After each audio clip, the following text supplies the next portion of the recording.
তোর মায় 10 বাসায় কাম কইরা 10,000 টাকাও পায় না। আর এই আমারে 3 বছর আগে 10,000 টাকার চাকরি করে দীক্ষা ছাইরা গেছিল গা।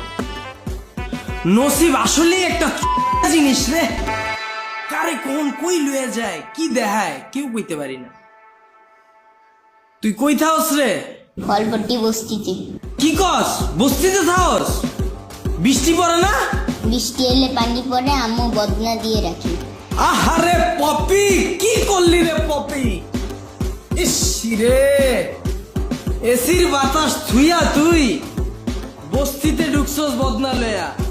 4 বছর আগে আমার রুচি এত খারাপ আছিল, যদি ওই সময় বুঝতাম কচু গাছের লগে গলায় ধরে দিতাম। কেমনে ভালোবাসলাম এই কামের বেডি রে। আহারে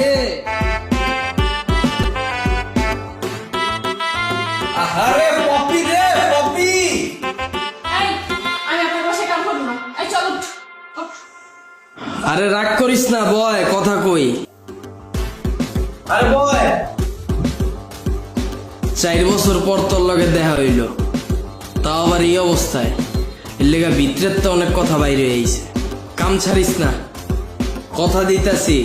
আর এইসব কথা উনামুনা